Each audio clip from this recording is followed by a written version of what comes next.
بسم الله الرحمن الرحيم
أشهد أن محمدًا رسول الله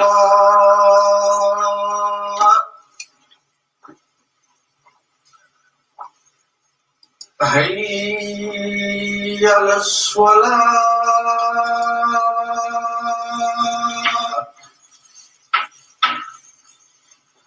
حي على الصلاة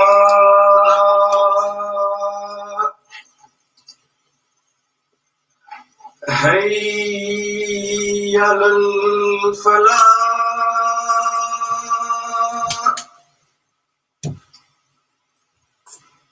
حي على الفلاح الله أكبر الله أكبر لا إله إلا الله.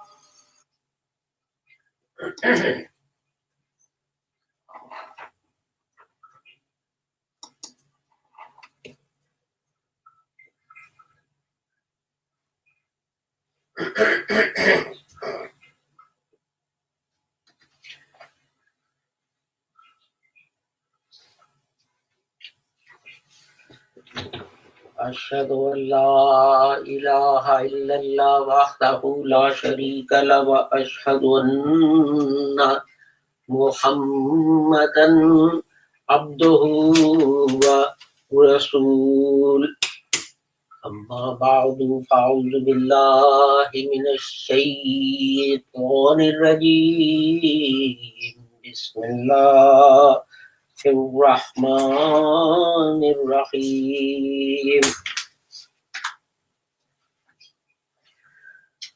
ومن آياته خلق السماوات والأرض واختلاف ألسنتكم وألوانكم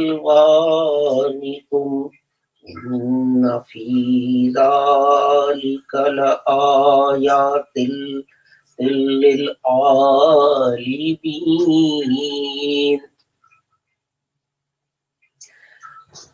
Sadaqallahu Aliyul Azim. This is chapter 30, verse 22 that I have read to you. And its English translation is, "And of his signs is the creation of heavens and the earth, and the diversity of your tongues and colors. Surely there are signs in this for the learned." And I have recited this verse because of recent events, things that have happened in United States and in the UK. In Musnad of Ahmad, Hadith number 22,978, it says, "O people, your Lord is one, and your father Adam is one, There is no favor of an Arab over a foreigner, no superiority, nor a foreigner over an Arab, and neither white skin over black skin nor black skin over white, except in piety. Have I not made clear to you Allah's message?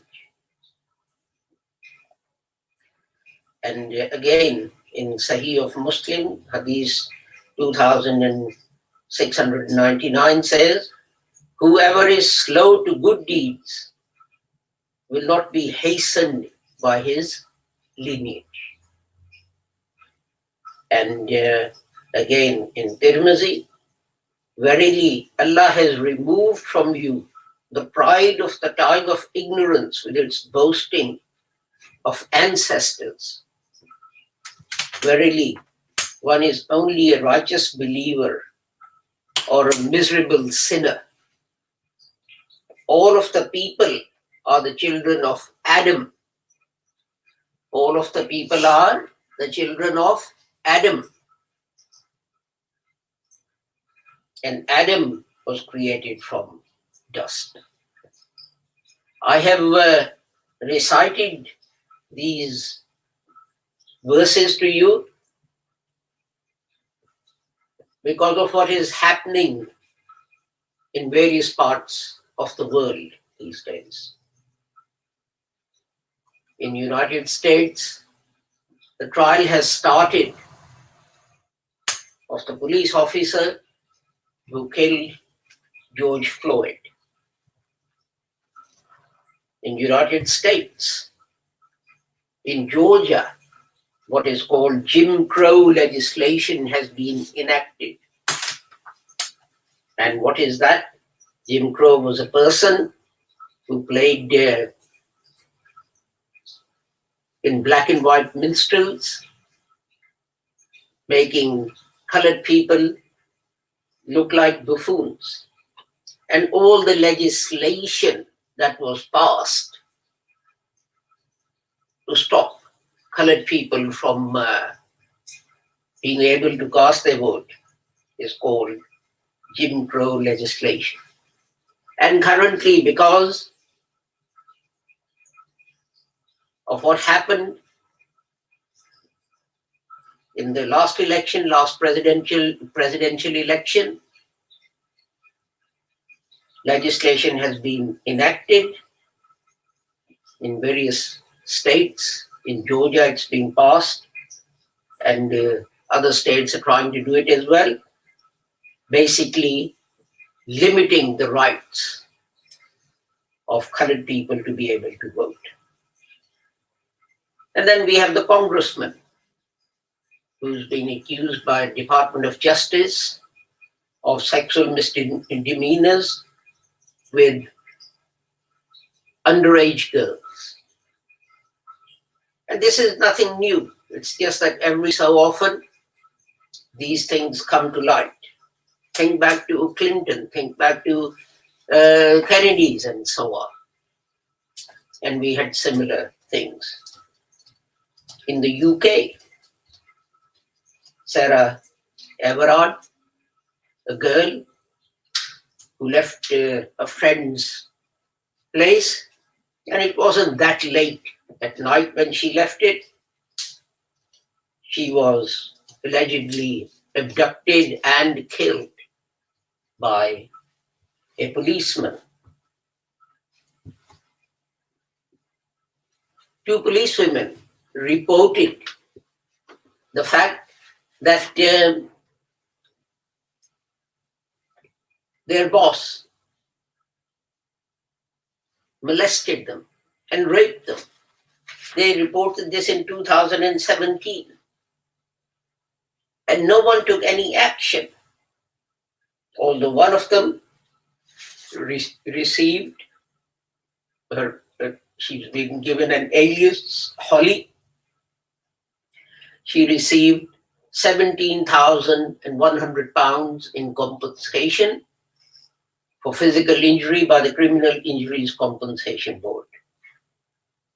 The other woman, whose alias is Katie, she was given £11,600. And that police officer who perpetrated these crimes, he wasn't even suspended. Forget about being charged. And it is only now that it is said that the relevant police authority is going to try and take some action. But the most appalling thing is that thousands of young girls in UK schools, many in prestigious, expensive private schools, have reported that they've been molested, sexually abused, even raped. There is an incident of one girl who was raped by a male student, and she reported it. She was shocked. And it was 7 days later that she came to her senses and she reported this, etc. And she was just told, it's your word against his.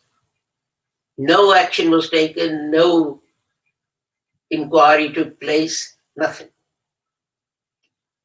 Now, if you look at that, the common thread between these is that stronger sections of society are targeting and abusing the weaker sections. The weakness may arise for many reasons. It may be weak, like our friend in America who was killed, George Floyd, because they lack money or they lack connections. They don't come from a wealthy family that can hire expensive lawyers to fight their case. A lower position in a management structure, like the two policewomen. This man who raped them was much senior to them. Now, I've given examples from United States and United Kingdom because we live in the UK. And what is going on in the United States is much in the news these days. But sadly, the situation is no better in those countries where Muslims are in a majority. Women are abused on a daily basis, beaten and subjected to all kinds of humiliations. We had the story that in Pakistan, the woman's car ran out of petrol on a motorway and she stopped and asked for help. And before help could come, a few men surrounded the car, forced their way into the car and raped her, gang raped her in front of her children. And the astonishing thing was that the first police officer to arrive at the scene blamed the woman for her predicament. He didn't blame the perpetrators. He blamed the woman. His exact words were, what the hell was she doing there at that time of day or at that time of night?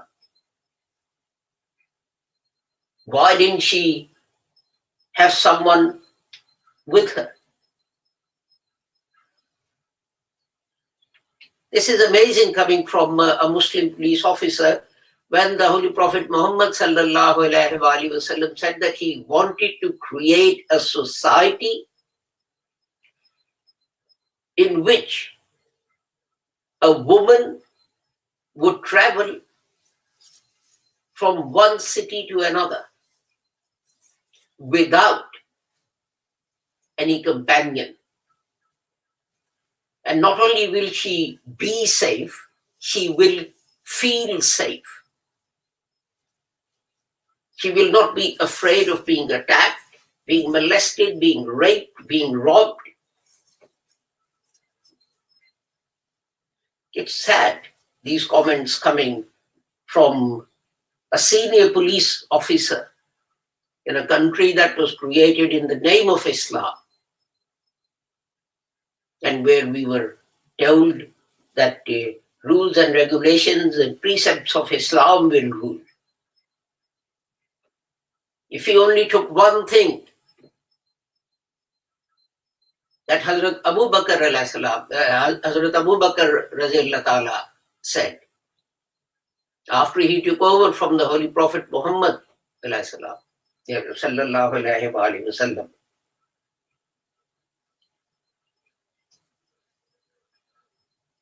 then we'll have an ideal society. Hazrat Abu Bakr, when he became the Khalifa, he said, tell every single weak person in the land over which I rule that he is the strongest person in the realm. And the reason is because I've got his back. The head of state, I have his back. Not the back of some rich person, but the back of a poor person, a person without means, a person without connections. And he said, tell every rich person in this realm that he is weak. He is weak for this reason, that I'm going to protect and defend the weak against his excesses. But unfortunately, the laws in every country do not do this. They support the strong and the rich. The law has been made so expensive that it has become impossible for a poor person to demand his rights through the courts. Let me give you one example. You lose a job and you want to go to court. Now you have to pay a fee before you can submit an application. You've been thrown out of your job. You're living on universal credit or something, and you were told, well, first, forget about eating and so on, or paying your rent or mortgage. First, what you've got to do is to pay, I think it's £250 just to submit an application. By the time you get to a hearing before the tribunal, just the court fee is £1,250. And then on top of that, if you engage a lawyer, you have to pay the lawyer. So this man who's lost his job, on paper, he has redress. Just go to the employment tribunal and tell them to decide. Well, what's the point of giving this person a theoretical right when in practice he doesn't have the financial means? He doesn't have the financial means to avail that right. You see, it's like someone said to me, look, Islam gave women, if they get divorced, the right to divorce, and if they get divorced, the right to remarry, and Islam gave the widows the right to remarry and so on.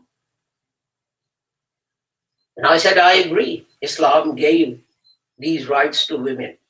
But now tell me this.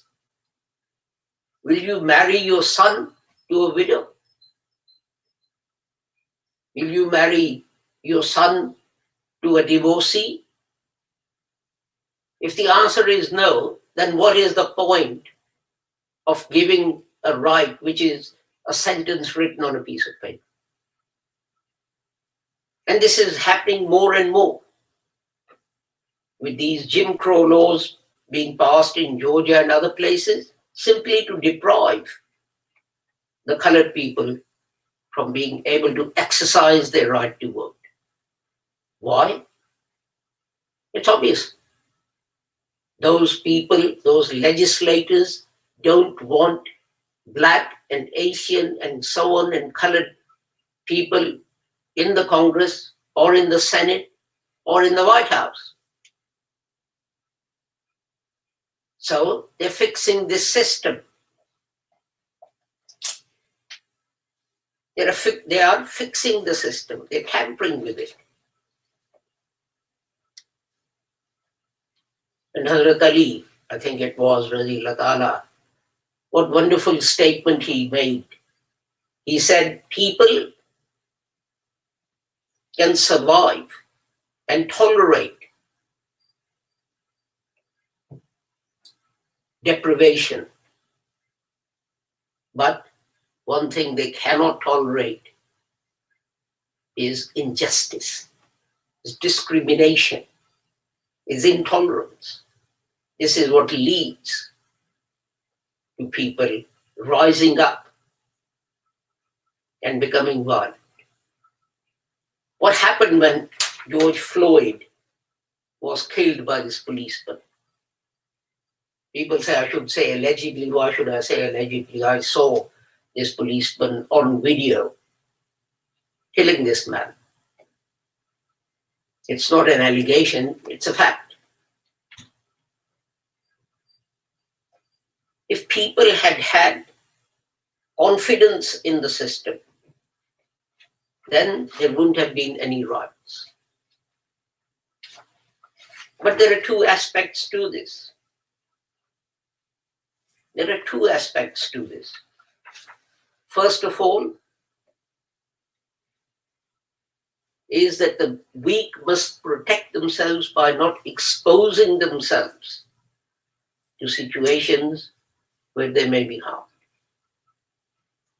And when I say that, people say, well, that can't be right because, for example, no one should molest a woman. Yes, you're quite right. No one should molest a woman. But then, no one should come into my house and burgle it. But if I leave the front door open and the house gets burgled, did I claim on the insurance? And they say, you know what happened? I say, oh, well, I went out and I left the front door open. And the burglar went in. He shouldn't have done that. But the burglar went in and took all my belongings. What would the insurance company say? They'll say, well, why didn't you lock the door? Would they accept my answer that, the people shouldn't go into my house without my permission? Would the insurance company say, oh yeah, that's fine. He should have gone in without your permission. So here is £5,000 or £10,000 or whatever. So you can replace everything you've lost. No, they wouldn't. They would say, first of all, it's your job to protect yourself. There is that famous hadith from the Holy Prophet Muhammad that a man rushed into Medina and he jumped off, I think, a camel or a horse or something, and he was running away, leaving the camel, and the Holy Prophet called him back. He said, you're just leaving the camel without tying it up or anything, without making it secure. And the man said, I trust in Allah, and I'm leaving it in Allah's hands. To which the Holy Prophet responded by saying, first secure your camel. Then put your trust in Allah.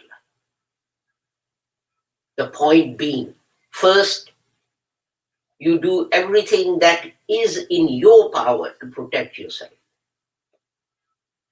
Whether it is people like George Floyd and so on, or whether it is women, whatever, first of all, they must make sure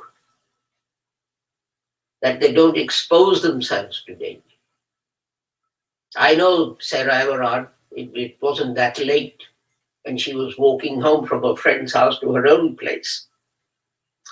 Such unfortunate incidents do and will happen. It's like, even if I lock all the doors and everything, someone may take a hammer, smash down a door or smash down a window, and still burgle me. But my duty ends at taking all possible precautions to protect myself and my property. And the second thing is that every citizen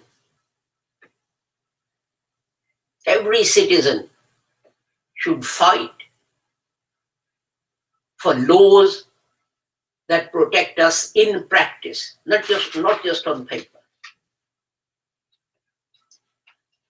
Many years ago, when fees were being brought in for tribunal work, the first fee that was brought in was for making an appeal to the Immigration and Asylum Tribunal. And I said to people, we should fight this. An asylum seeker, if his application is refused, he's a poor person. Where is he going to find money just to make an application to the tribunal? He'll go to a lawyer. The lawyer will charge him for consultation. And then for preparing the appeal. And on top, you have the court fee. And no one was interested. Why weren't people interested? Because it only affected foreigners. But I predicted that this is the thin end of the wedge. The government wants to see what you will do. If you remain quiet, thinking, oh, this doesn't affect me, next fees will be brought in for other things. And fees have not only been brought in, but they've increased.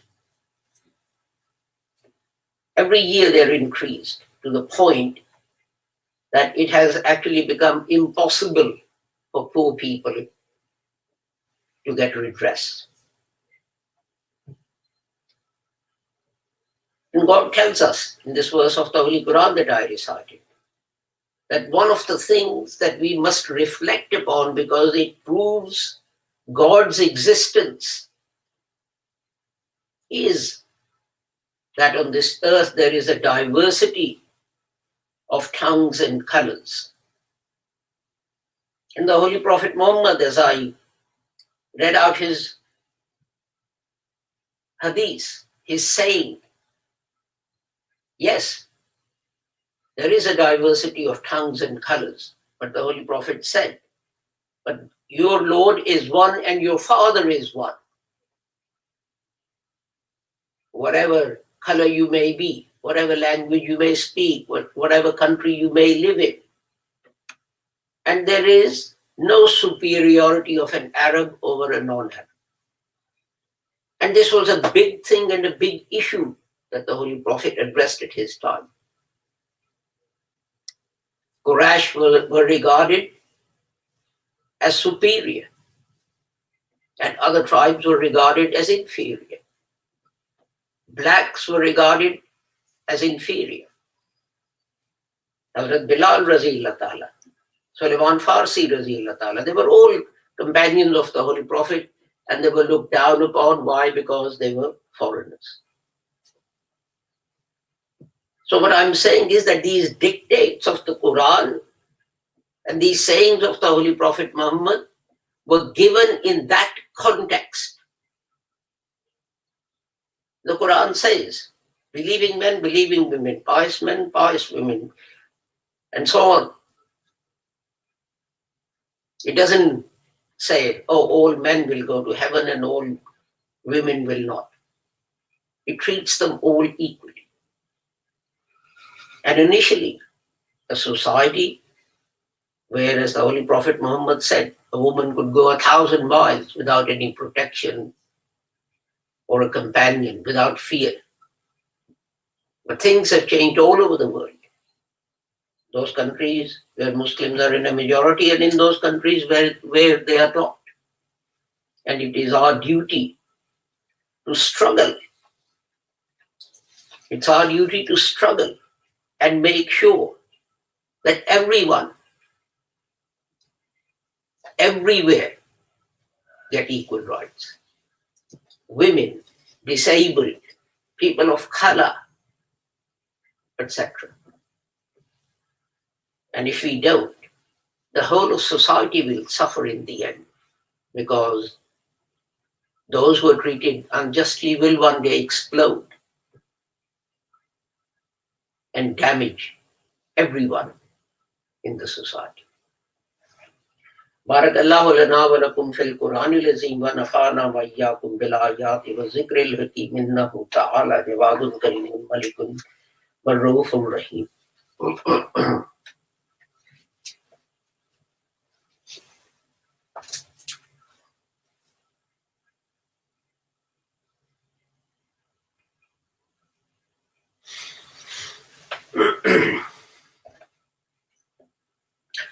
Alhamdulillah. Alhamdulillah nahmaduhu wa nasta'inuhu wa nastaghfiruhu wa nu'minu bihi wa natawakkalu alayhi wa na'udzu billahi min shururi anfusina wa min sayyiati a'malina man yahdihillahu fala mudilla lahu wa man yudlil fala hadiya lahu. Wa ashhadu an la ilaha illallah wa ashhadu anna Muhammadan abduhu wa rasuluhu. Allahumma salli ala Muhammadin wa ala ali Muhammadin kama sallaita ala Ibrahim wa ala ali Ibrahim innaka Hamidum Majid. Allahumma barik ala Muhammadin wa ala ali Muhammadin kama barakta ala Ibrahim wa ala ali Ibrahim innaka Hamidum Majid. Allahumma ansur man nasara dina Muhammadin sallallahu alayhi wa sallam wa jalla minhu. واخذل من خذل دين محمد صلى الله عليه وسلم ولا تجعلنا منه. عباد الله رحمكم الله إن الله يأمر بالعدل والإحسان وإيتاء ذي القربى وينهى عن الفحشاء والمنكر والبغي يعظكم لعلكم تذكرون. اذكروا الله يذكركم وادعوه يستجب لكم ولذكر الله أكبر والله يعلم ما تصنعون.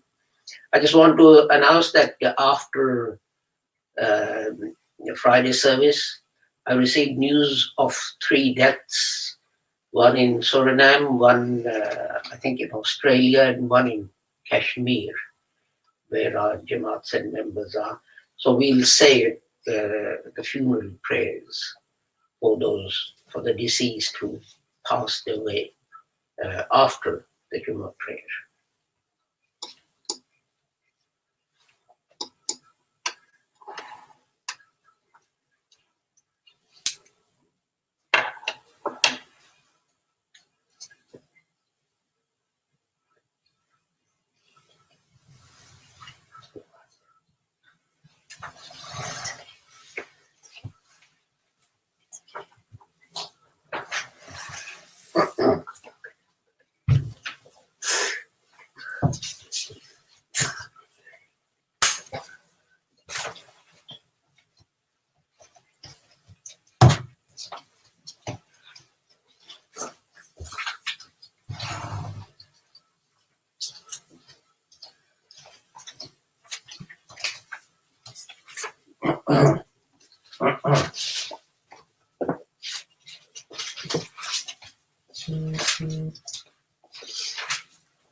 Allahu Akbar, Allahu Akbar, Ashhadu an la ilaha illallah, Ashhadu anna Muhammadar Rasulullah, Hayya ala salah, Hayya ala falah, qad qamatis salat, qad qamatis salah. Allahu Akbar, la ilaha illallah, Allahu Akbar.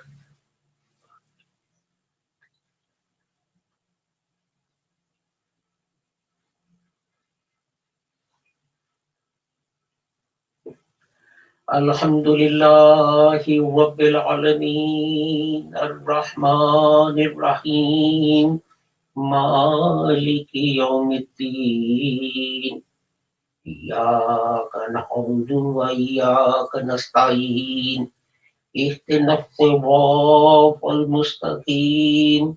Siratal ladzina an'amta 'alaihim ghairil maghdubi 'alaihim waladdallin. Amin. Alam nashrah laka sadraka wa wada'na 'anka wizraka alladzi anqadha dhahrak wa rafa'na laka zikrak fa inna ma'al usri yusra, inna ma'al usri yusra.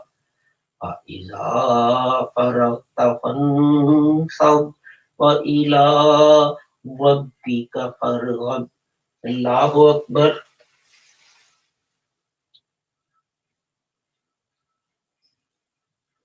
Sami'allahu liman hamidah. Allahu Akbar. Allahu Akbar. Allahu Akbar.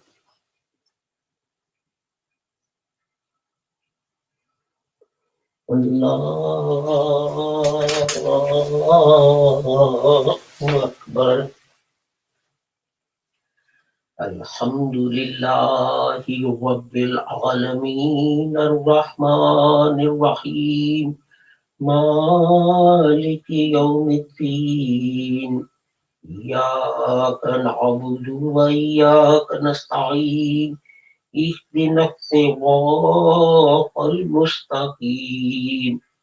Siratal ladzina an'amta 'alaihim ghairil maghdubi 'alaihim waladdallin. Amin.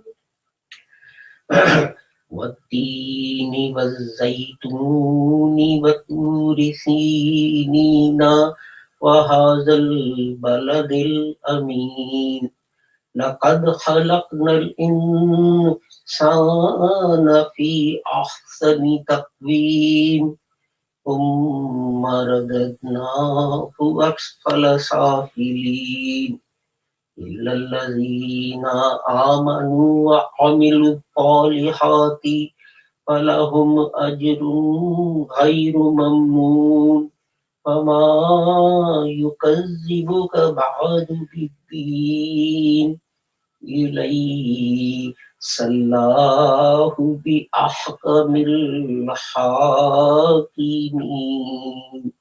الله أكبر.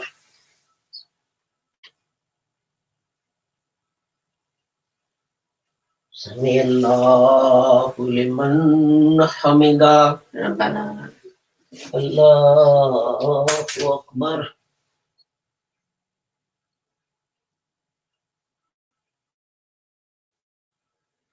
Allahu Akbar. Allahu Akbar.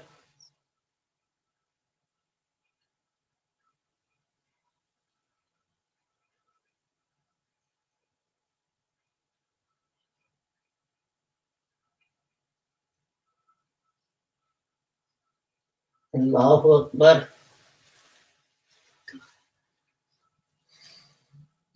My Lord, personal, Lord. Assalamu alaikum.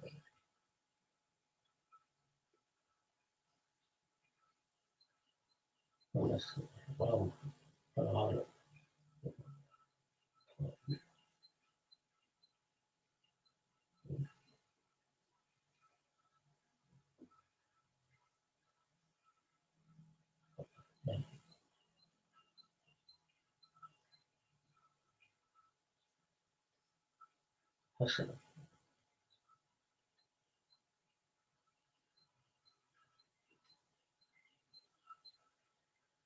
Assalamu alaikum wa rahmatullah.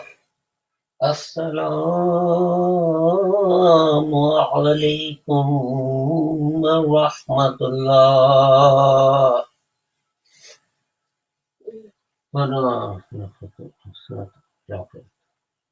Astaghfirullah, astaghfirullah.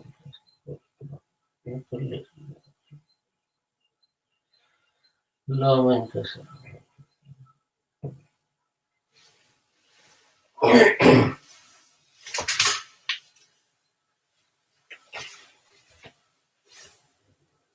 You will praise now. We have 4 takbeers. There is no bowing or prostration. So we say Allahu Akbar and then we start as we do in the normal prayer. And then we say Allahu Akbar second time. And we recite the durood and so on. Allahumma salli, etc. And then a third time Allahu Akbar. Then we pray for the deceased. It can either be the standard prayer in Arabic, or you can pray in your own language, etc. And then after the 4th takbir, we say salam, and the prayer comes to an end. This is, as I said, for our members in Kashmir and Australia and Suriname in South America who passed away. Allahu Akbar.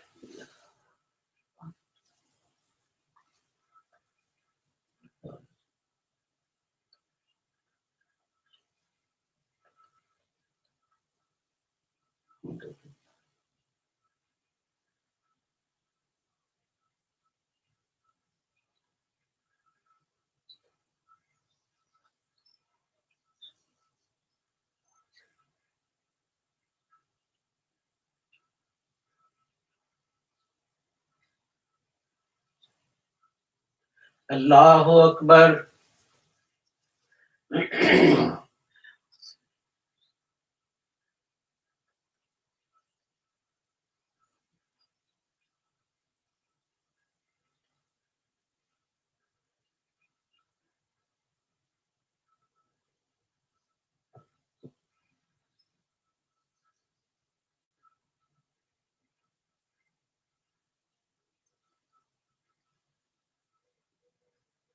Allahu Akbar.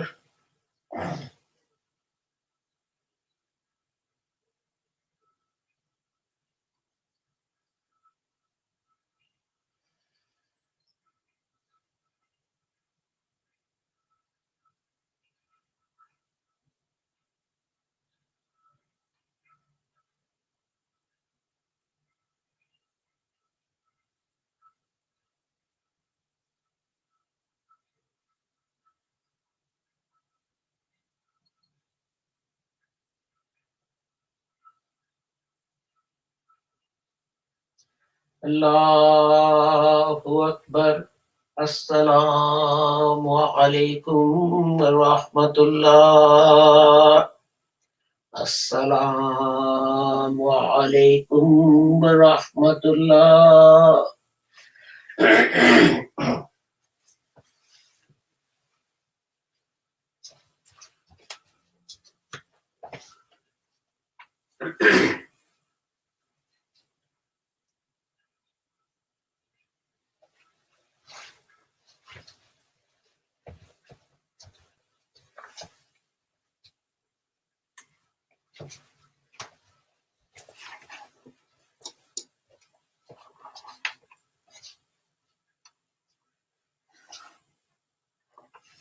Thank you for joining us for our Friday service. Unfortunately, we've had some problems with the light because of very bright sunlight, and we'll try and sort that out because summer is coming. Until we meet again, our next broadcast is